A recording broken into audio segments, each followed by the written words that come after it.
Oi, gente, esse é o ArchiCast número 143, meu nome é Adilson, e hoje a nossa pauta é sobre o artigo do ArchiDaily Brasil, intitulado 121 Definições de Arquitetura. O artigo é de 2006, mas o assunto continua atual. Definir um termo é tarefa sempre complicada, ainda mais quando envolve delimitar um campo de conhecimento vastíssimo e uma ocupação profissional em constante atualização. Para brincar com a gente desse jogo divertido, a gente convidou dois arquitetos aqui, gente da casa que não tem medo de falar. Primeiro a Marina Lage. A Marina é arquiteta, doutoranda pela FRJ e trabalha com projetos na cidade do Rio de Janeiro. Marina, seja bem-vinda e obrigado pela presença. Obrigada, Adilson, Lili e Rafa. Boa noite para todo mundo. Prazer estar aqui. Eu sou ouvinte de vocês e sempre eu aprendo muito ouvindo o ArchiCast de vocês e hoje é um prazer estar aqui podendo contribuir. A gente que agradece o prestígio de você ouvir a gente já. Bom, tá aqui também o Alexandre Pessoa, conhecido da nossa audiência já. Ele é professor da FAO-FRJ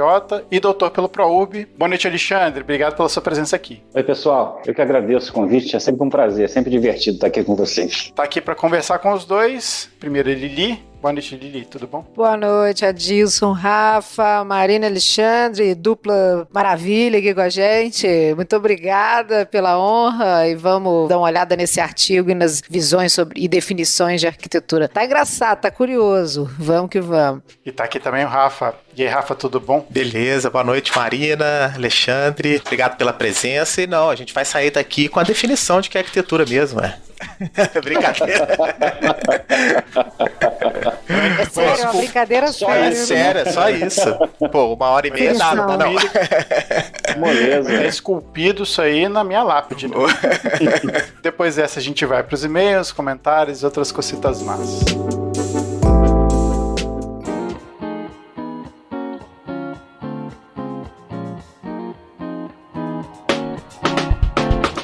Voltamos com mais uma leitura de e-mails, comentários e outras cositas más. Tô aqui com o Rafa. E aí, Rafa, tudo bom? Beleza, tudo certo. Bom, Rafa, como é que esse pessoal faz para entrar em contato com a gente? Bem, mandando um e-mail para contato@archicast.com e nas nossas redes sociais, Facebook, Instagram, Twitter. Temos o canal do YouTube e temos também um canal no Telegram, né, Adilson? Isso aí. Se você quiser saber das novidades, dos bastidores e de outras coisas de arquitetura, vocês podem entrar no nosso canal no Telegram, que é t.me/archicast. Tá esperando por vocês. E também tem o nosso site, que vocês podem entrar lá e mandar um comentário no post do episódio. Também é legal, a gente gosta de ler por aqui.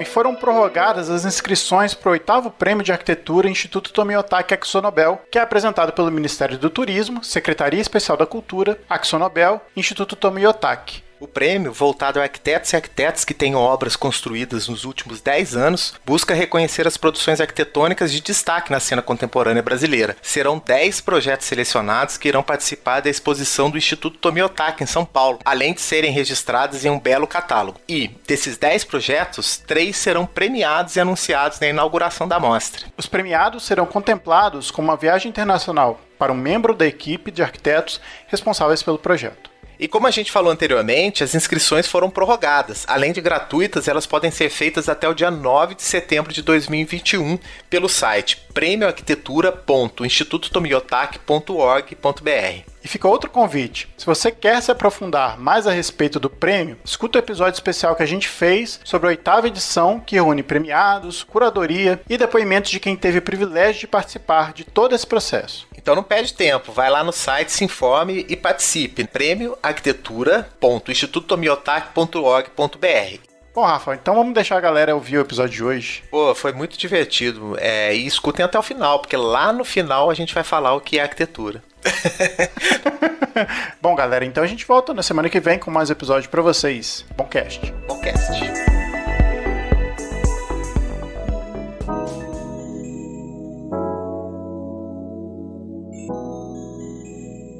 A gente resolveu fazer uma espécie de rodada entre as definições que a gente escolheu e a gente vai tentar falar a respeito dessas definições. Eu não sei muito bem como a gente vai fazer isso, mas como a gente vai escrever essas definições, mas primeiro a gente vai passar por elas, né? Primeiro a Marina. Arquitetura é dar forma aos lugares onde as pessoas vivem. não é mais complicado do que isso, mas também não é mais simples do que isso. Alejandro Aravena. Marina, por que você escolheu essa definição? Eu escolhi essa definição porque eu acho que às vezes as definições de arquitetura são de mais e às vezes de menos, assim. Eu acho que ela busca exatamente um equilíbrio, né? Seria a justa medida, porque às vezes o arquiteto tem um gesto, enfim, uma intenção de um pouco de Deus, né? Não por acaso em vários filmes a figura do arquiteto é aquele que cria tudo, né? O criador. E eu acho que isso é um pouco demais, assim. Mas ao mesmo tempo tem a importância de você estar construindo, projetando, pensando o habitat do homem, né? Que também não é pouca coisa.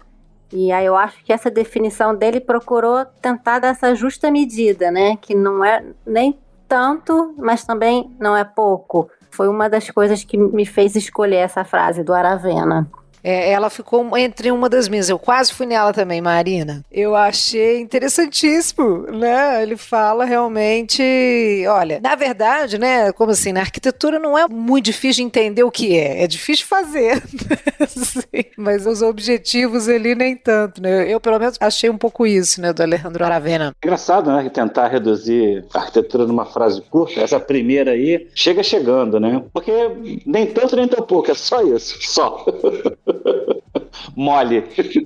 Procurando aquela justa medida, né? Em poucas palavras. É tão difícil, né? A gente vai ver que vai passar por definições muito diferentes e com poucas palavras. Então, é como se a gente estivesse fazendo um tweet, né? Sobre o que é arquitetura. O Rômulo Barata, dos editores do Arquidaily, é que fez esse artigo, né? É lá de 2016 e tal, mas né, foi o que o Adilson falou, ainda é atual a gente fala sobre isso. E aí ele foi percorrendo, me parece assim, vários textos, né? Assim, fez uma coletânea, né, de definições em cima de textos que ele tinha lido, ou até textos publicados no Arquidaily mesmo, né? E fez esse apanhado, né? Ele mesmo comenta, assim, a dificuldade, e ele fala também da importância de pegar as frases e dar uma olhada no contexto, né? Assim, que os autores comentaram. Ele falou, eu vou tirar aqui, né, do contexto com toda a liberdade do mundo pra gente fazer esse exercício, né, do que é arquitetura, mas tem os links aqui, ele deixa os links todos, né, pra gente poder depois pesquisar. Porque também tem isso, tem autores também que eu não conhecia, né, assim, aí é legal, sei lá, também ver de onde veio aquela frase, né. Deve ser um artigo difícil de escrever, porque você tem que pegar link de 121 frases, compilar no artigo só. Deve ter dado uns 3 meses pra escrever todo o artigo, pra selecionar tudo, né. O Alejandro, ele dá essa definição no discurso dele, né, de recebimento do Pritzker de 2016. E é interessante que ele ganhou esse prêmio, na verdade, por ter um trabalho voltado para habitação social. É interessante quando você tenta, então, entender, né, o que ele quis dizer com a frase, linkando com o trabalho dele. Bom, a segunda definição, o Alexandre escolheu... Você escolheu 2, né? Eu não consigo. Pois é. Eu não Mas consigo. vai lá, fica à vontade. Não, eu escolhi uma frase muito legal daquele arquiteto africano, né, nascido em Burkina Faso, o Djebedo Kéré. Ele fala o seguinte, que a arquitetura não é apenas sobre a construção, é um meio de melhorar a qualidade de vida das pessoas. Essa frase foi gozada, né? Eu escolhi sem saber as outras, né? Mas ela meio que entrou aqui nesse tema inicial desse bloco. Porque a gente esquece isso às vezes, né? E esse cara, esse arquiteto, ele nascido lá em Burkina Faso, foi o primeiro da tribo a ter educação, e o cara foi, sabe, estudar arquitetura, foi para Berlim, parece que foi um bom aluno, foi bem sucedido, e ele resolve voltar para a África, para a cidade natal dele, né? E ele sai um pouco desse esquema de mega, hiper, super projetos e começa a projetar ali na tribo dele, coisas africanas, coisas do cotidiano, da realidade deles, né? E a gente esquece um pouco que a arquitetura não é só a obra, a construção. Você está lidando com as pessoas o tempo todo ali. E às vezes um pequeno gesto, um mínimo de esforço, um mínimo de qualidade, você transforma completamente uma comunidade, um povoado. É para as pessoas. Isso é que a gente não pode esquecer. Aí você escolhe uma também do Orosov, né? É um pouco relacionada com isso também, né? Com o que o Kéré fala, né? São 2 frases, né, desse mesmo artigo, que é o Nikolai Orosov e a Johanna Urm. O Urm é canadense, o Nikolai Orosov é somente crítico de arquitetura do Los Angeles Times. Eles falam mais ou menos a mesma coisa. A arquitetura é um ato de otimismo, ou a arquitetura é uma profissão de otimismo, né? Porque a gente vive nesse otimismo, às vezes meio eufórico demais até, e é para as pessoas, né? A gente acredita que as coisas vão dar certo, que vão melhorar. O Adilson tá um pouco aí revoltado com a arquitetura esses dias, parece. Não sei exatamente por quê. Mas a arquitetura é otimismo. A arquitetura, sabe, é pra galera, pras pessoas. Eu achei legal, assim, que na hora que eu fui olhando as frases e tal, que todo mundo separou, tentando organizar aí, né, às vezes em alguns blocos, assim, que se tem a ver, se não tem, não é uma coisa tão estanque, né, mas a ideia desse primeiro seria dar uma visão geral, né, uma visão de mundo, assim, uma coisa mais ampla, né, da arquitetura. Mas isso, assim, a partir das frases que cada um de nós tinha escolhido, né, só compartilhando um pouco desse backstage aqui, né, então não foi intencional, né, assim, foi depois que cada um escolheu que a gente tentou dar uma organizada para ver se algumas conversavam, né. E o Alexandre me dedurando, falando que eu escolhi. Então eu brinquei antes da gravação, tem o Good Cop e esse é o Bad Cop, né? Dessa vez você tá Bad Cop. Fala a sua, Dilson, que eu acho que vai fazer mais sentido a sua agora, na sequência do Alexandre. É engraçado que a frase em si, ela não é tão otimista, mas no contexto do texto todo, ela é otimista. Porque eu tinha pensado em outra coisa quando eu escolhi ela, mas vamos lá. É do Mark Wigley. A arquitetura está cheia de românticos que pensam que até mesmo pequenas mudanças no ambiente construído criam a aspiração de uma sociedade melhor. Mark Wigley, ele é historiador, também trabalhou com Philip Johnson na escolha daquela exposição no MoMA, arquitetura deconstrutivista. É engraçado que essa frase, se você ler ela sozinha, ela pode até parecer uma coisa meio pessimista, assim, de que arquitetos são românticos, eles não deveriam ser românticos. Foi um pouco isso porque eu escolhi a frase. Mas no contexto, a frase fica até interessante. Eu vou até buscar o contexto aqui, porque a primeira pergunta que fazem para ele numa entrevista que ele faz, ele responde a pergunta seguinte: razões que mais convenceriam alguém a se tornar um arquiteto? Aí ele fala que é uma profissão de otimista, de novo. Esse é um tipo de profissional otimista. E que ele fala justamente dessa questão otimista, de que os arquitetos tendem a ser pessoas sonhadoras, né? Que diz essa frase. Eu peguei essa frase, eu confesso a vocês, numa visão pessimista, assim. Numa bronca que eu quis dar aos arquitetos, sabe? É irônico, né? Era uma coisa meio irônica, assim, não? Exato, mas não é. Não, deixa eu pegar o seu gancho de sonhadores, porque eu estou finalizando a minha tese de doutorado em urbanismo e é sobre uma revista lançada pelo IAB nos anos 60, chamada Arquitetura. E tem um texto muito bonito do Marcos Conder, e o nome do texto é um artigo chamado Sonhadores com Muita Honra, que era uma resposta do IAB, do Marcos Conder, ao ministro da Economia da época, que era o Roberto Campos, quando ele estava acabando de organizar as bases do BNH, e os arquitetos são então acusados de serem sonhadores. E aí ele escreve esse artigo, dizendo que sim, que somos sonhadores e temos muito orgulho disso. Assim. É bonito, né? Porque, na verdade, era uma época de muita luta, né? Muita luta política, e mais ou menos um pouco até como a gente está vivendo hoje, né? Muita oposição, mas eu acho que o que fica ainda o recado, assim, né? Sim, somos sonhadores, senão seríamos engenheiros. É meio assim. É verdade. Mas ele fala, o Marcos Conder fala isso. Engenheiro sonha também. Fala oposição, engenharia, arquitetura. Não sou eu, não. Não, tô brincando, ele sonha com os projetos dos arquitetos. Ah, aquele maluco. Mais um balanço de 1,50 Ele tem m. pesadelo. Mais um balanço. É sonhar em transformar a sociedade, né? Através do seu trabalho. Um beijo, Simone, um beijo, Ivelise, minhas amigas engenheiras. Ele tá falando para os engenheiros. Não sou eu, é ele. Rafa, sua frase é a do Vini Mas, né? Então, eu olhando dentro desse contexto aqui de visão de mundo, assim, a Lili organizou, ela faz sentido no seguinte aspecto, né, de tentar estabelecer até mesmo uma prática específica de quem tá falando. No caso, a frase que eu escolhi, a arquitetura é a combinação entre ciência e ficção, do Vini Mas, né, do MVRTV. Interessante falar um pouquinho do contexto, essa frase ele falou quando ele foi fazer uma palestra em Taipei, né, que é em Taiwan. Eles foram contratados por uma empresa que fazia imóveis de luxo lá e tal, de um projeto de pesquisa que eles trabalhavam com os blocos.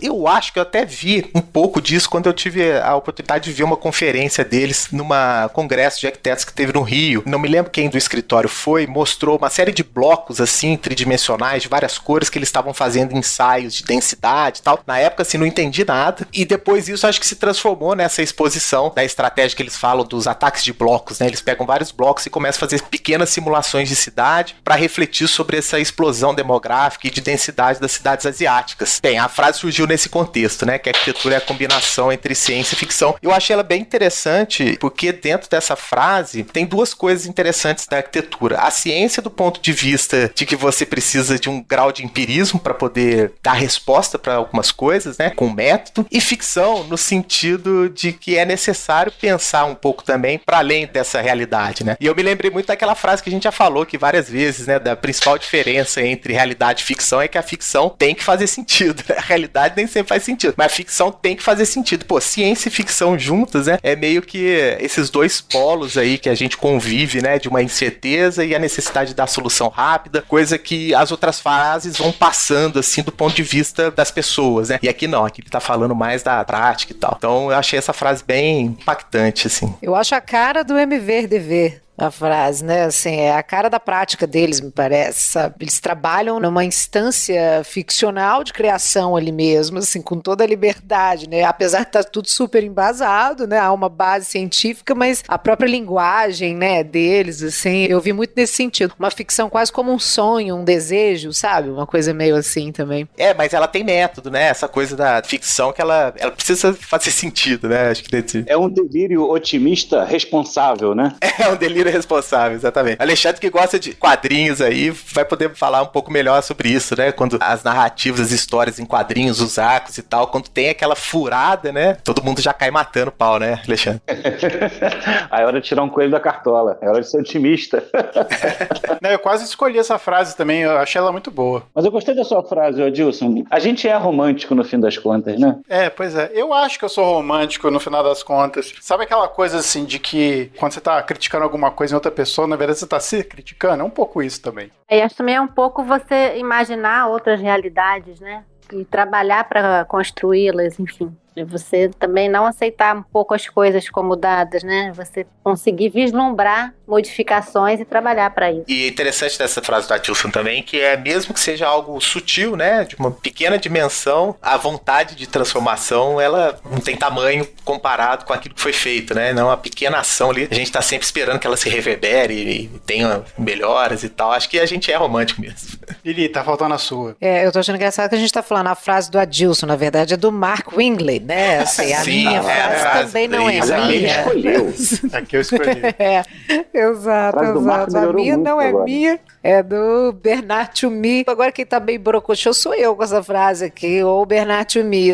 Adilson, até você dar a sua frase, vai fechar melhor no contexto aí de visões de mundo do que a minha, tô achando. Eu que organizei aqui o negócio e não sei o que eu arrumei. A minha é assim, diz o Bernard Tchumi, a arquitetura está sempre relacionada ao poder e relacionada a grandes interesses financeiros ou políticos. Eu concordo, né? Assim, eu não acho que seja a definição, não é a minha visão de mundo, assim, né? A minha visão da arquitetura, a minha, Lili, mas eu acho que é uma frase importante, assim, eu acho que faz links necessários, assim, sobre o que é arquitetura também, né? Assim, pelo menos o que sempre foi, né? Essa visão mais social da arquitetura, ela é relativamente recente na história da profissão, assim, né? Inicialmente ela estava sempre muito ligada a questões de poder mesmo, né? A estruturas mais privilegiadas ali, né? De transmissão de uma linguagem também mais privilegiada, de certa forma, ao Estado, né? Seja interesses políticos mesmo ou econômicos, né? E o Bernard Tchumi traz isso dentro de um artigo do New York Times, mas é um desses problemas, eu não consigo acesso ao New York Times, então eu não consegui ler o artigo Falou, New York inteiro. Times, pô, libera aí pro Arquicast, pô. Pois é, cara, eu já gastei minha cota gratuita de acessos ao New York Times, não me deixaram Pô, mas ouvir. hoje é 2 de agosto. Já gastou do mês inteiro? Eu também não entendi, porque tem vários aqui, né? Então eu entrei, mas eu vejo muito pelo site, clico no Instagram, vou pro artigo, aí ferra tudo, entendeu? Basicamente é sobre cartoons, mas as coisas que eu acesso. Eu também é sigo New os York cartoons do New York Times. E se a gente sentasse aí o Tchumi com o Querer e o Aravena na mesa, hein? O que sairia desse choque de frases aí, né? Porque o Tchumi tem essa visão, né, de arquiteto das estrelas lá. Mas eu acho que mesmo quando o Tchumi fala, né, que a arquitetura é relacionada ao poder, também quem decide onde vão construir as casas sociais, mesmo que a construção tenha um caráter, né, mais coletivo, as decisões decisões, elas também são decisões pautadas pelos interesses políticos, econômicos, enfim. Acho que um sustenta o outro. Não vejo contradição, não. É verdade, não tem muito como fugir disso, assim, né? É um fato, assim, né? De certa forma. Quem constrói, quem dá as cartas do jogo, né? Quem decide o que construir, onde, tá ligado completamente ao poder. Aquilo que não tá ligado ao poder, necessariamente, é aquele que não tem acesso ao poder ou ao capital, né? Por onde a gente tem todo o espraiamento das cidades, ocupando normalmente áreas de preservação, áreas de risco, né? Mas até onde essas pessoas podem construir ou não, né? Onde deixam elas construírem, as pessoas que não têm outra alternativa, né? Até isso é determinado pelas camadas mais poderosas da sociedade. Eles escolhem, né, as áreas e o que sobra, né, é o que vai, né. Essas ocupações, elas são resultados da incapacidade de exercer o poder, né. Sentando uma aravena com Chumi, né. Sentando aravena. Foi boa. No bar do Leblon, tomando chopp da Brahma, né. Essa é bem específica.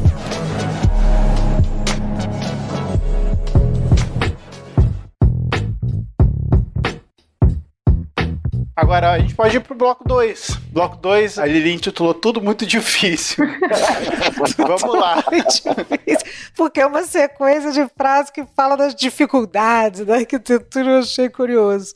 Vamos ver. Marina, a frase que você escolheu para esse bloco 2. Eu escolhi a frase da Zaha Hadid, que é: arquitetura é desnecessariamente difícil, é muito duro. Eu acho essa frase ótima. Ela não explica muito, não. Olha, a arquitetura exatamente. é foda, basicamente isso. Assim, tá difícil. Dá para perceber que essa frase é da Zaha se você olhar para a arquitetura dela. Realmente, é desnecessariamente difícil. É verdade. Realmente, assim, eu faço uma arquitetura bem simples. Nossa, mas de uma A Zaha simplicidade. já realmente faz uma coisa mais difícil. E sem precisar, por isso que ela tá falando isso. É isso aí. Ela usa, né, essa palavra que é até difícil, desnecessariamente. Só um comentário nada a ver que eu queria fazer. A gente vê na Olimpíada e eu lendo essa frase da Zaha, parece que ela assim, fez uma maratona, assim, tá cansada no final, depois de fazer um projeto, sabe? Essa frase deve ter sido no final de alguma coisa. É um pensamento que passa pela minha cabeça no exercer da profissão de arquiteto no Rio de Janeiro, profissional liberal. É difícil mesmo, você, enfim, tem que lidar com expectativas, com orçamentos, com pessoas, com prestação de serviços. E você olha, assim, às vezes, né, o resultado nem parece que foi tão difícil. É muito duro mesmo. É uma profissão dura, eu acho, assim, de reconhecimento e de mercado de trabalho. Acho complicado. Por isso que eu me identifiquei. Eu achei legal que na sua fala aí, Marino, poderia ter até um complemento da Zaha, né? A arquitetura é desnecessariamente difícil, é muito duro, mas no final parece que é fácil, né? Quem olha parece que foi fácil. Né? No final, assim, quando acaba, tudo dá certo, tá todo mundo feliz, comemorando, assim. Parece, caramba, isso não tava aqui o tempo todo. Não e às vezes o projeto, fora a Zaha Hadid, né, assim, que os projetos dela a gente olha e realmente concorda. Fala, isso aí não foi tranquilo, não. Você olha e fala assim, esse processo não foi tão light assim, né? Mas aí a gente vai e faz um projeto aqui, eu digo assim, quando você olha talvez o resultado final, né, assim, não dá para dimensionar o tanto de trabalho, né, a complexidade das relações, né, da execução, a quantidade de coisas que você administra na hora de executar quando é um projeto, ou de fazer uma tese, né, ou de montar um bom curso, né, exercer uma boa aula ali, uma boa prática, é de fato muito ampla a área, né, não é de fácil domínio, né, assim, eu concordo, eu não sei se é desnecessariamente difícil, mas que é duro né? De repente, no caso dela, pode ser.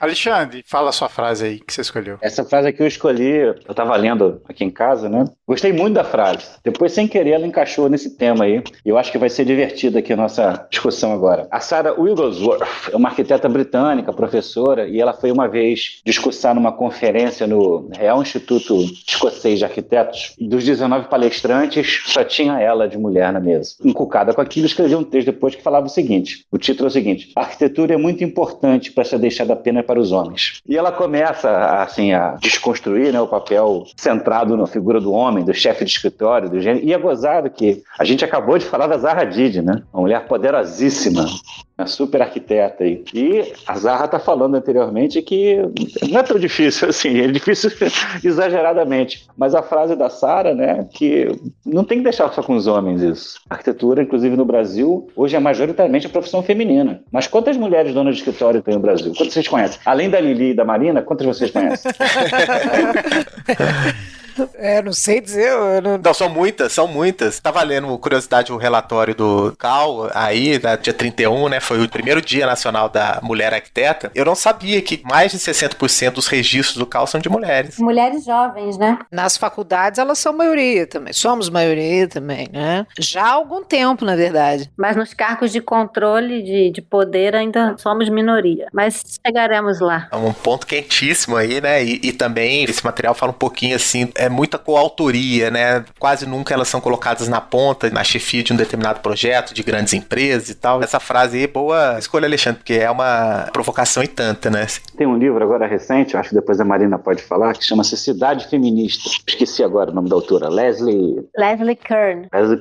E ela fala umas coisas fantásticas, que, por exemplo, a questão do espaço público. O homem não sabe projetar espaço público, porque só quer botar quadra de futebol e esplanada andar de bicicleta. Aquele lugar onde você tem que, né, ter um determinado acolhimento às mães, às crianças, às mulheres, sabe, às jovens mulheres. São questões que passam batida pelo crivo dos homens. E esse livro escancara muito isso, é muito interessante. A minha brincadeira com essa frase foi também mirando nessa questão de que tem coisas que o homem não sabe fazer e não vai saber fazer, vai fazer mal. E faz mal há, sei lá, 10 mil anos. Não sei. Tudo muito difícil.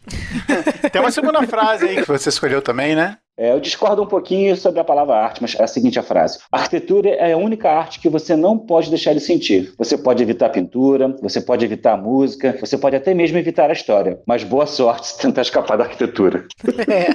Philip Daverio, em Humanos de Nova York. Essa frase parece muito também o Zev, no capítulo lá que ele fala da ignorância da arquitetura, ele chega a citar algo desse tipo também, né? Ele coloca, quase você não vê arquitetura nas colunas de revistas, jornais e tal. Tem um contexto parecido com esse, e é fato, né? E dá uma medida também da responsabilidade, não, da criação, né, assim, até porque quando você fizer uma coisa meio Hermann Hertzberger, né, assim, se você não consegue salvar o mundo, pelo menos não atrapalha, né, assim, já que é uma arte inevitável, faz sua parte direitinho, né, assim, pelo amor de Deus, ajuda aí, não faz lenha não, né? Se não pode ser o melhor, seja o menos pior, né? Muito ajuda quem não atrapalha. Esse Humans of New York é um livro de frases coletadas na rua, com pequenas entrevistas, então passou aí por esse arquiteto e ficou registrado no livro. Mas é um livro sobre qualquer coisa? Só sobre frases soltas, assim, não é só arquitetura? Qualquer coisa. São encontros aleatórios em Nova York e aí pessoas dão pequenos testemunhos lá. Tem até um Instagram deles. Ah, verdade. É disso que eu conheço, Humans of New York, eu conheço daí. Eu tô assim, pô, essa frase não me é estranha, Humans of New York. Aí que você me lembrou, legal. Lili, quer falar a sua? Vou falar a minha aqui, a gente, né, lançou agora o episódio sobre o Rencurras, né, o livro Delirious New York, então eu tô animadinha com Rencurras e eu gostei da frase, assim, voltei a me animar com ele. Ele diz o seguinte: a arquitetura é um esforço muito complexo em todos os lugares. É muito raro que todas as forças que precisam coincidir para realmente fazer um projeto prosseguir aconteçam ao mesmo tempo. É um pouco aquilo que a Marina estava falando assim também, ele parece simples. Eu quase escolhi essa frase também. Então nós estamos na mesma vibe, na mesma sintonia, né? Ele falou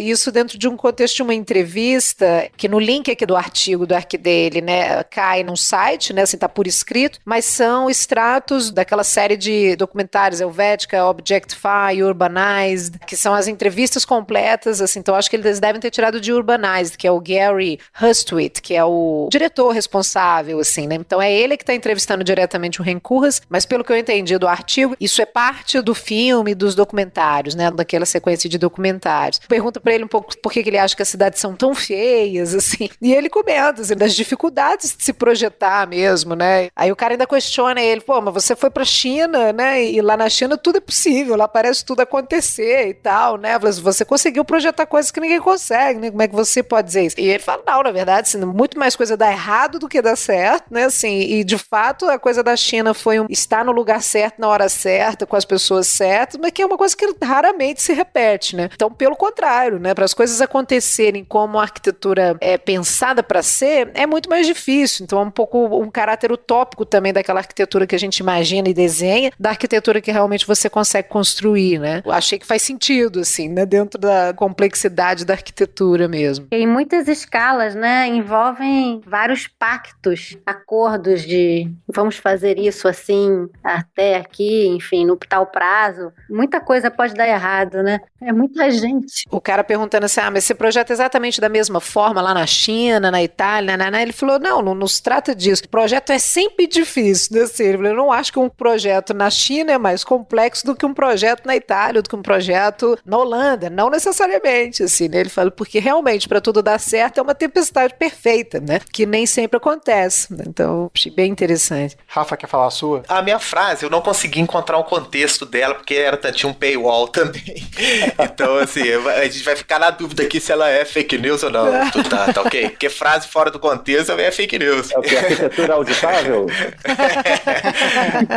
É uma frase de Nouvel, né? A arquitetura é sempre uma modificação temporária do espaço, da cidade e da paisagem. Achamos que é permanente, mas nós nunca sabemos. Assim, eu acho que ela se encaixaria meio também um pouquinho lá na visão de mundo, né? Quase que uma frases clássicas, né? Cheio de verniz, que tá dando conta de tudo da sociedade e tal, né? Aquele discurso, talvez, pra encantar... Do romântico. Românticos, ou talvez ele tava falando pra uma plateia mais abrangente, ou não necessariamente pra arquitetos, ali como, por exemplo, o Curras fala ali, né? Quando ele fala dessa necessidade das forças coincidirem e tal, é uma coisa muito da mecânica do projeto, né? Aqui o Jean Nouvel não, ele dá uma ideia geral. E que é interessante, acho que ele fala coisa aqui que não tem como contestar, né? Uma modificação temporária do espaço, da cidade, da paisagem. Achamos que é permanente porque a técnica da arquitetura, ela meio que prevê isso, né? De estruturas fixas, a não ser que você fosse lá do Arquigran, mas a gente nunca vai saber. É uma frase bem com verniz, assim, bem aprumada. Tô procurando aqui porque tem uma outra frase no mesmo artigo, que são 121 frases, né? Nós tiramos aqui algumas, mas são 121, que o cara fala exatamente o oposto.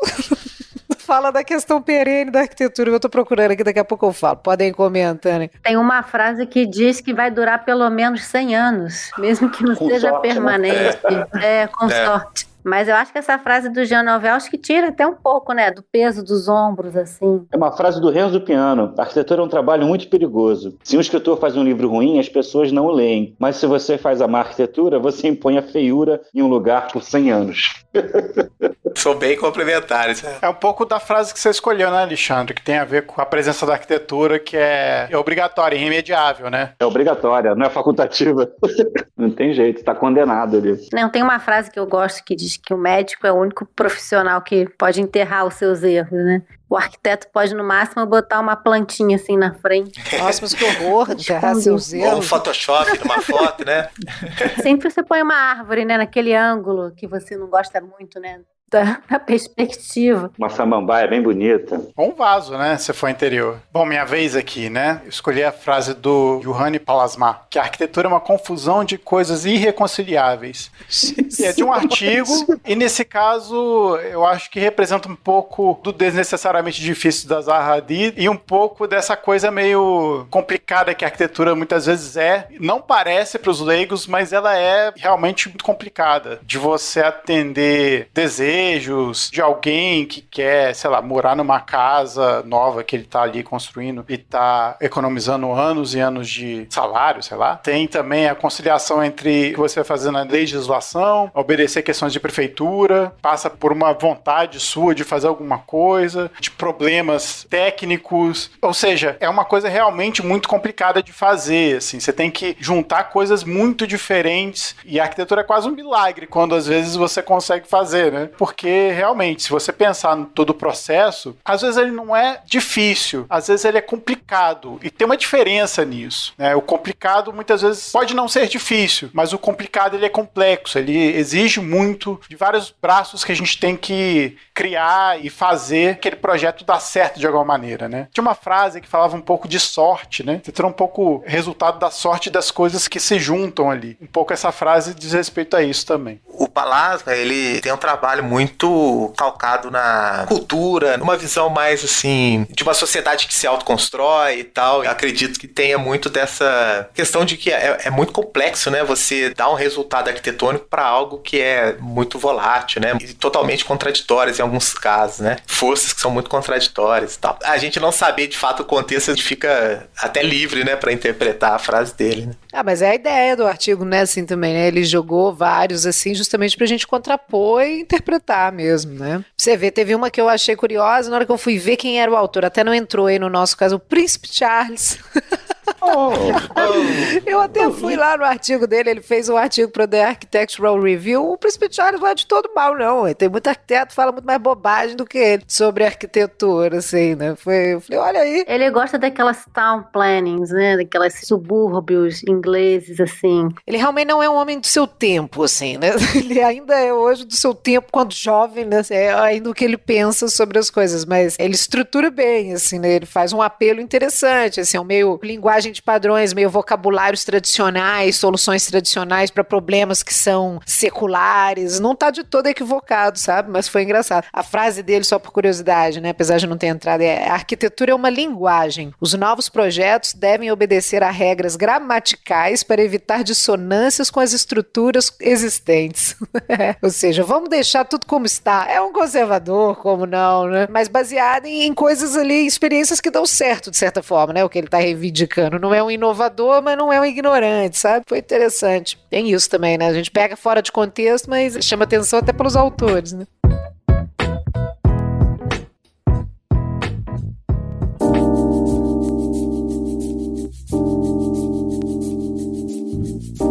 Podemos ir para o bloco 3, então. O tema é pertinência e sociedade, o bloco 3 aqui. Marina, sua frase. Arquitetura é muito mais do que a construção de um objeto em um terreno. É uma reinvenção do próprio local. Essa é uma frase de um arquiteto que eu não conhecia, chamado Sean Lally. Ele é um arquiteto que tem um escritório na Suíça, em Lausanne, dá aula na Universidade da Virgínia. Essa frase foi tirada de um livro dele chamado The Air from Other Planets. Ele tem uma pegada tecnológica de tentar fazer visões de futuro, onde a energia e os aplicativos fazem a arquitetura, assim, como se fosse uma camada do homem energeticamente. Eu não entendi direito, para falar a verdade, mas eu não conheci o trabalho dele. Ele transita no limite entre arquitetura, arte e um pouco de biotecnologia. Enfim, é um visionário. Não sei se vocês já conheciam ele. Interessante, né? Ele é uma coisa bem futurística, assim. Então ele pega a energia térmica, a energia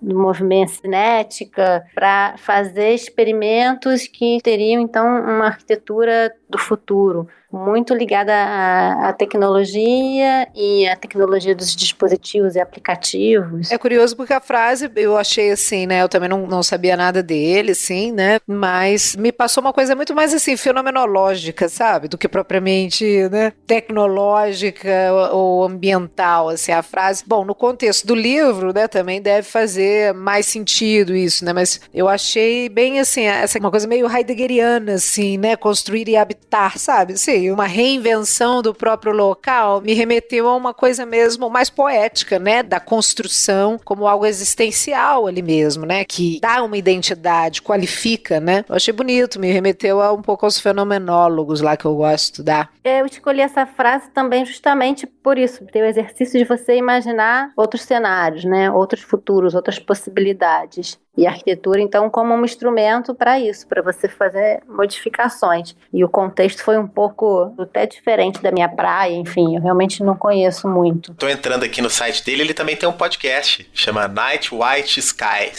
Olha só. Eu vi podcast sobre arquitetura, né? Vamos fazer um crossover. Vamos pedir para ele explicar de novo, que a gente não entendeu. Explica de novo. Night White Skies é um podcast sobre o futuro da arquitetura como ambiente e como nossos corpos, né, estão agora abertos para o design. Interessante. Ele parece mais para Frentex, assim, né? Pra Frentex. Nossa, você foi longe. Eu não sabia que tínhamos um público tão amplo assim. O subtítulo desse livro dele É assim, é uma breve história da arquitetura que vai vir, né? A Brief History of Architecture to Come. Então ele é super futurístico mesmo. Esse reinvenção dele é mais de invenção de fato, né? Assim, é mais pensando pra frente mesmo. Eu li de uma outra forma, mais poético mesmo, assim, mais agarrado ao lugar. A primeira vez que eu bati o olho na frase, eu até achei que poderia ser a frase de um contextualista aí, tipo um Rossi, né? Que fala, é mais do que objeto, é cidade, é tão... Como diria Lili, é uma brasa, Amora. Pera aí, gente, o meu Profretex é outra galera. Outra coisa. Brasa, Mora, eu nunca usei. Nem o Profretex, não sei de onde veio. Essa frase me deixou nostálgico. Tem uma origem. Exatamente, veio de algum lugar. Veio de 1983 ali. Eu estou me reinventando aqui agora, tá tudo bem. Alexandre, a sua frase do Massimiliano Fuchs. É gozado que o Fuchs, né, arquiteto italiano, ele tem um livro só sobre o objeto, né, arquitetura como objeto. Aí eu achei que encaixava aí na frase anterior. Mas ele tem uma frase destruidora, demolidora, nihilista, né? Ele fala o seguinte: a arquitetura é interessante, mas por si só não significa nada. Está bem Caetano essa frase, né? Niemeyer, né? Niemeyer é meio whatever, né? Assim, solta uma frase bombástica, mas ou não no final, algo do tipo. Acho que o Rafael também tinha selecionado essa também. Não. Faltou o contexto, eu também não consegui entrar lá, passar pelo PayPal do New York Times. Alô, New York Times, é uma assinatura grátis aqui pra gente, por favor. Poxa. Cupom de desconto, cadê? Mas eu não consegui entrar no contexto, mas na obra dele, né, porque ele fala muito sobre arquitetura como objeto, arquitetura como um elemento construído lá, isolado na coisa, e ele, me parece, assim, interpretando o que ele disse, procura uma certa alma nisso, né? Objeto pelo objeto, construção pela construção não é nada. A arquitetura tem muito mais profundidade, muito mais significado do que isso, né? Encaixei um pouco no anterior. Ou não. Não. Ou não. Mas a gente dá um contexto pra ela aqui no contexto do episódio. Acho que faz todo sentido, porque quase todas as frases aí, elas circularam dizendo que a arquitetura era uma soma de contradições, era tudo, era tempo, era espaço, era não sei o quê, né? E aqui ele vem e ratifica, ó, então a arquitetura sem essas outras coisas não é nada. E, quem sabe ele não tem razão mesmo. Lili, sua frase. Achei bonita a frase, eu escolhi pra fechar assim, né? Fechar assim. Otimista, me pareceu otimista e um tanto arrasadora também. Ela falou: a arquitetura é tão grande quanto as aspirações de sua sociedade. Achei fantástica. Dura, né? Porque, ou seja, uma sociedade pobre, né? Assim, digamos, uma sociedade pouco exigente tem uma arquitetura do seu nível, assim, né? Tipo, ela reflete de fato as aspirações e os desejos da sociedade, né? Então, quem falou isso foi a Lisa Rochon, ou Rochon, eu não sei como é que fala exatamente, mas ela é uma crítica de arquitetura premiada, autora de vários livros, canadense, escreve numa série de jornais importantes, no Metrópolis, no City Space, que é uma coluna que ela tem dentro de um jornal canadense também, mas ela é uma crítica de arquitetura super reconhecida, mas trabalha muito através dos textos, da escrita, né? E essa frase está dentro de um contexto de um artigo que ela escreveu nessa coluna dela desse Globe and Mail, um dos jornais para o qual ela escreve. E ela fala um pouco, né, no contexto do artigo, sobre essa relação, assim, né? Acho que ela estava partindo, o artigo já tem muito tempo, tem mais de 10 anos, é 2010, o artigo original, mas ela estava comentando a respeito de umas críticas que estavam fazendo, assim, sobre um projeto, tipo assim, associando um projeto que tinha sido feito a questões de violência ou a questões sociais que vão muito além da arquitetura. E ela estava fazendo, de certa forma, uma defesa da arquitetura ali também. Falou, olha, a arquitetura também não vai salvar o mundo, assim, ela não pode fazer tudo, ela tem seus limites, assim, também. Então ela também é um pouco reflexo, a forma como as pessoas usam é também um pouco reflexo da própria sociedade, né? Nem tudo é culpa do projeto, nem tudo é culpa da arquitetura, né? E aí me lembrou uma coisa que aconteceu essa semana, não sei se foi essa semana, mas que eu li, que é aquele The Vessel em Nova York, no Hudson Yard, eu não sei se vocês viram um projeto recente, né? O The Vessel. Que talvez seja o projeto que mais apareça no meu Instagram, assim. Pipoca loucamente hoje. Por causa, provavelmente, dos suicídios, né, que aconteceram. Não sei se vocês viram, aconteceram 4 suicídios em um ano, todos eles do mesmo lugar. E aí, várias pessoas criticando exatamente o projeto e a arquitetura, né, como um dos problemas, assim, de ter causado suicídio. Aí, muito por causa também da altura do guarda-corpo, né, assim, como é que a arquitetura poderia também prevenir. Eu ainda não tenho uma opinião formada sobre isso, mas, assim, né, me deu uma certa angústia. Eu falei, gente, mas qual é a expectativa, né, assim, será que é um erro de fato só de projeto, porque ninguém caiu por acaso, né? Se não é aquilo, não, foi a intenção de cair, de pular, né? Assim, aí parece que realmente, não o projeto, mas quem realizou o projeto, não fez uma série de recomendações em função da altura. Após os 2 primeiros suicídios, digamos, foram feitos uma série de recomendações para deixar o espaço mais seguro, mas você vê, não é só uma questão de segurança, né? Ali virou o ponto de referência, mas aí me lembrou esse artigo dela, assim, também, né? A arquitetura é tão grande quanto as aspirações de sua sociedade. A forma como a gente usa, o que a gente entende, né? Assim, mesmo que não seja intencional, ela reflete, né? Uma sociedade sadia ou uma sociedade doente ali, de alguma maneira, né? Achei interessante, achei bem filosófico e me lembrou esse caso super atual também, que é outra coisa que faz a gente pensar, né? Quais os limites mesmo do projeto. Mas os suicídios são porque alguém vai lá, tem um lugar alto e vamos despencar lá porque é mais fácil, é isso? Geralmente esses lugares altos até tem que ter um guarda-corpo mais alto, enfim. Lugares assim, suicidáveis. Mas você vê, você pode até evitar, mas assim, você não tem umas pontes famosas também para isso? Eu lembro que em Madrid tinha uma ponte que tinha um guarda-corpo de vidro, uns 2 metros, que era justamente para as pessoas não se jogarem, porque era até um problema, porque as pessoas passavam embaixo. Então, enfim, além da pessoa... Ela coloca em risco outra pessoa. Botava... Entendi. Mas não sei, não vejo isso como culpa do arquiteto, não, mas... Mas assim, eu achei engraçado porque o contexto da frase dessa autora, né, da Alice, era um pouco nesse sentido, né, assim, mas estava falando a respeito de violência, não de suicídio e tal, mas debatendo esse tema. Eu gostei que você trouxe outra mulher, né, pra roda, além da Zaha. Mas eu trouxe uma mulher pra roda também. Você é Sarah Wigglesworth. Trouxe. Bom, próximo, Rafa, sua frase. A minha frase, ela veio de uma entrevista que o Norman Foster deu para um European. E é uma entrevista bem bacana, é longa, super longa, assim, fala dos projetos recentes, do projeto para a Torre 2 World Trade Center. É bem interessante, mas é também uma daquelas frases, fiz uma autossabotagem aqui, acabei pegando frases que são também muito abrangentes, assim, que a arquitetura é uma expressão de valores. A forma como construímos é um reflexo do modo em como vivemos, né? Então acho que a gente acabou passando um pouco sobre esse assunto, né, que é reflexo de quem detém o poder, né, em determinado momento, é reflexo de uma aspiração da sociedade. Aí Lili até chegou em aspirações complexas aí, né, do tema do suicídio, que ele também não deixa de ser, né, um lugar emblemático e tal. Eu não sei, talvez quem pesquise sobre esse drama individual deva saber, né, o que passa aí na busca por esses espaços que são mais visíveis, que possam remeter a algumas outras questões. Mas enfim, voltando aqui pra frase, é uma frase também daquelas de poder colocar no quadrinho, né, cheia de verniz, que a arquitetura é uma expressão de valores, né, a forma como construímos é um reflexo do modo como vivemos.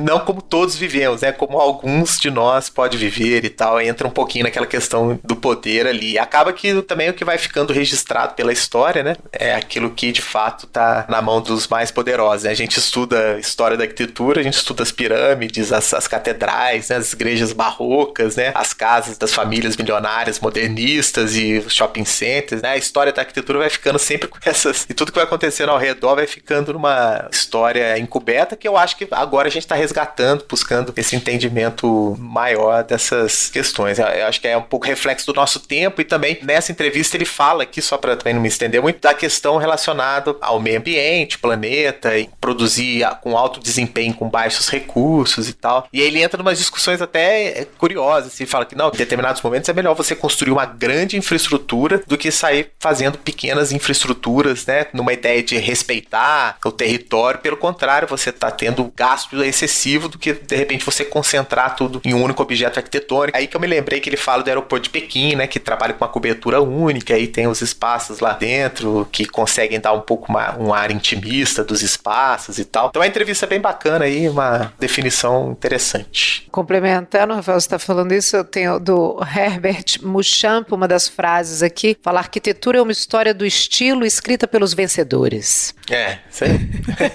É um pouco essa coisa do poder. Infelizmente. Dos valores. Quais valores, né, assim, que a gente passa pra frente, né? A gente falou um pouquinho disso, só voltando à questão dos valores, quando a gente conversou com o Lohan sobre arquitetura indígena e tal, né? E eu acho que tem agora uma redescoberta também de como que a arquitetura é feita pelos índios e como outros arquitetos que já reliam isso, como o Sidônio, né, e tal. E tá tendo uma redescoberta um pouco dessa arquitetura que ficou escondida sobre o brilhantismo aí do que foi a arquitetura moderna brasileira. Bom, minha frase que eu escolhi é a frase do do Bruce Moll. Bruce Moll não é arquiteto, mas trabalhou, por exemplo, com Rencours na elaboração do livro dele, Small, Medium, Large, Extra Large. Ele fala o seguinte: a arquitetura é largamente relevante para a grande massa da população mundial, porque os arquitetos escolheram ser assim.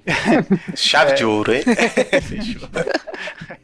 É engraçado, o contexto dela é muito bom. Ele dá uma entrevista para um jornal, Architect Magazine, e ele fala que ele estava numa universidade, agora em Harvard, conversando, foi visitar um professor amigo dele, e eles estavam discutindo em uma dessas aulas sobre arquitetura e tal. Um aluno chegou e, assim, no meio da discussão falou: ó, eu tô incomodado com sua linguagem corporativista, falar sobre escala, sobre, a gente tem que fazer coisas escaláveis, sabe aquela linguagem Disruptiva e tal. E esse artigo dele é de 2011. E aí ele deu uma resposta pro aluno, falou assim: eu não ligo para os seus problemas porque eles não são problemas reais, eles são problemas do luxo. Você tem o luxo do cinismo. As pessoas em Malawi sofrem ou morrem de infecções que poderiam ser prevenidas e não ouviu nunca a palavra corporativista. Eles têm problemas reais e eles sabem de uma coisa: eles precisam de soluções escaláveis. Então ele dá uma baita resposta pro aluno, falando dos arquitetos da arquitetura como acham que a arquitetura é problemática, que a arquitetura tem problemas, e ele vai falar das coisas essenciais. Pô, quem tá com problema é a pessoa que morre na rua, a pessoa que não tem lugar para morar, a pessoa que, sei lá, são outras questões que abrangem reais problemas e que os arquitetos, eles resolveram sair um pouco dessa esfera de resolver esses problemas que são essenciais. Como ele é arquiteto, eu acho que ele se dá a liberdade também para dar um belo tapa na cara dos arquitetos nesse sentido, né? Eu sou fã dele, do Bruce Moll, do trabalho deles, assim. Eu achei interessante que ele botou, na verdade, que a arquitetura é solução de problema, né? Quando você contou o contexto, né? A resposta que ele deu. Então, ele está dizendo que a arquitetura é solução de problema. Interessante, eu já tinha ouvido isso de um professor. Não, e quando a gente escolhe se ater aos problemas mais superficiais, a arquitetura fica superficial, né? Assim, isso não é uma queixa do cara, por exemplo, que vai fazer uma casa para quem pode pagar. O problema não é esse, o problema não é daquele cara que está fazendo esse tipo de projeto, mas daquele que, da profissão em si, né? Do que a gente entende enquanto arquitetura, enquanto quem a gente deve servir, a quem que isso deve se interessar, e até de uma esfera até política, né? Se você pensar que deve existir, ou a gente deve também ficar preocupado com essa ação mesmo, da conversa, do diálogo, das negociações, discussões, que é base da política em si. Estou falando política no termo mais amplo da palavra, sabe? Sim, exato. Fecha com a minha primeira frase lá do Bernard Tchumi. High five, Lili. Não, high five, né? Porque ele fala isso, né? Assim, da questão dos interesses e do poder, né? A arquitetura é totalmente influenciada por isso, né? E se ela serve somente a esses interesses, ela não conversa com a massa da população. É o que me leva lá pro Querer, né? Um arquiteto africano que andou bem na moda aí por conta do Congresso de Arquitetos, né? Da UIA. E ele resolveu ir trabalhar a população local lá, construir escola de taipa de pilão, mas com tecnologia, com arquitetura, né? Saindo um pouco dessa macro, enorme escala aí, com aspirações políticas, né, das maiores, mas foi lá, sabe, agindo local, quase de baixo para cima, quase uma ONG. E ele foi literalmente resolver problema, né? Resolver o problema, qualificando essa arquitetura. Tem a ver com a frase também que ele ali achou aí, né? E fecha também com a sua frase da Sarah Wingertown.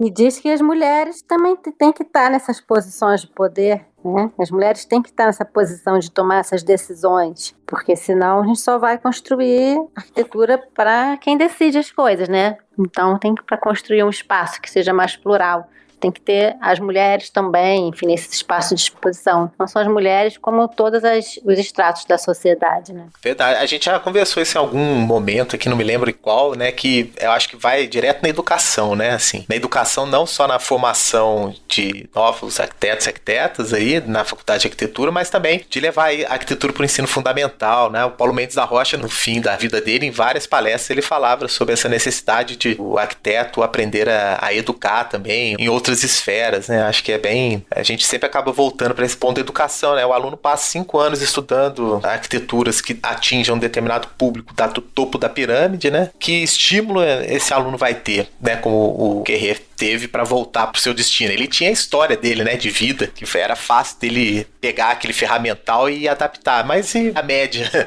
É a média natural aí dos alunos de arquitetura, é difícil, né? Eu lembrei também do Carlos Nelson Santos, né? Ele fala muito disso, né? Levar isso pra todo mundo, né, literalmente. Ensinar o que é cidade, né? Como é que a cidade funciona.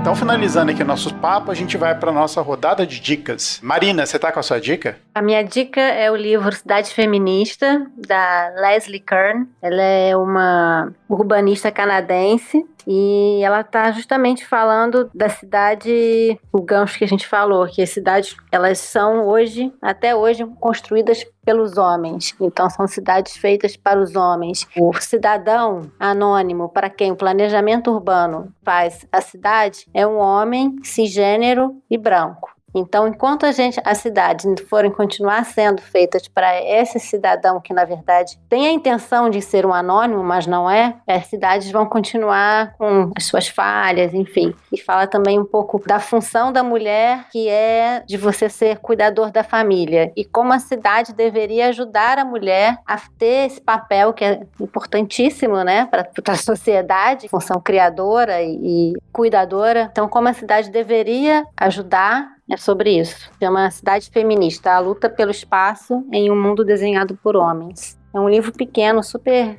fácil de ler, super gostoso, recomendo.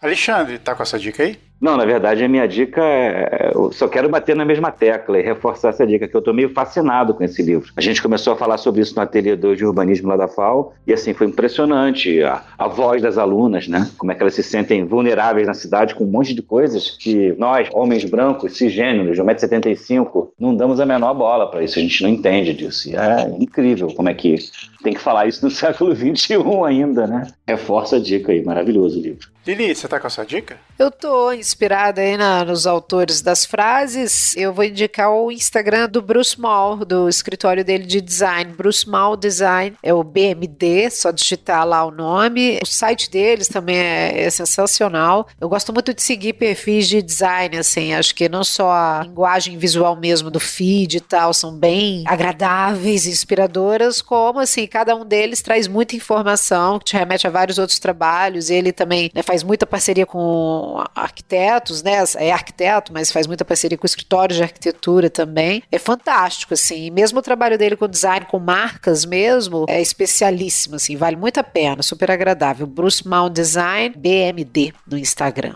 Rafa, tá com a sua dica? Pô, eu não tava com a dica, mas essa última frase que a gente acabou falando da educação, eu vou dar uma dica que eu já dei aqui outra vez, mas acho que agora ela vai fazer mais sentido no programa, que foi um financiamento coletivo feito por duas arquitetas, chamado Casa Cadabra, não sei se vocês conhecem. Elas fizeram uma primeira tiragem que apresentavam 10 obras de arquitetura com histórias lúdicas, né, com ilustrações, muito legal. Eles conseguiram e depois eles fizeram Casa Cadabra 2, que foram de 10 espaços públicos. Então eles pegaram 10 projetos urbanos e também contaram histórias através de ilustrações, livros para ensino fundamental. Eu acho que já estão esgotados, até conferir, acho que já uma é de 2016, outro foi feito em 2018. Cada projeto desse arrecadou mais de 90 mil reais, da Bianca Nunes e da Simone Sayeg. Na verdade, essa dica, mais do que o livro em si, é mostrar que tem muito campo, muita oportunidade para pensar aí coisas e produtos para os pequenos, né? Que eles cheguem lá na frente entendendo um pouco mais o mundo que vivem. Tal, que é feito também de arquitetura. Minha dica vai ser mais singela. Vou dar essa dica porque semana passada eu fiquei direto ouvindo essa banda. A banda chama Elbow. Não sei se vocês conhecem. São das bandas inglesas que eu gosto muito. Uma delas é Elbow. Quer dizer, eu conhecia a banda há tempos, mas eu só vinha ouvir ela há pouco tempo, assim, com mais intensidade. O álbum que eu gosto mais da banda chama Giants of All Sizes. Mas tem um álbum que é ao vivo, é uma performance acústica que chama Live After Hits, que também é muito bom, que é uma espécie de compilado das músicas da banda. Então, minha recomendação é essa, recomendação musical. Banda Elbow, só ouvir lá nos agregadores de música que vocês tiverem, Deezer, Spotify, YouTube. Bom, pessoal, vamos encerrar o papo aqui. Primeiro, agradecer a Marina e o Alexandre. Obrigado, Marina, pela sua presença. Espero que você tenha gostado de conversar com a gente, Marina. Foi ótimo, gente. Obrigada a vocês. Como eu falei, tô me sentindo do outro lado do espelho da Alice. A gente que agradece. Alexandre, obrigado por mais uma participação aqui com a gente. É ótimo, adoro. Tô aí. Estamos aí. Alexandre é do time já, praticamente. Né? Aí a Marina acabou de entrar, agora até lei. Sócio atleta.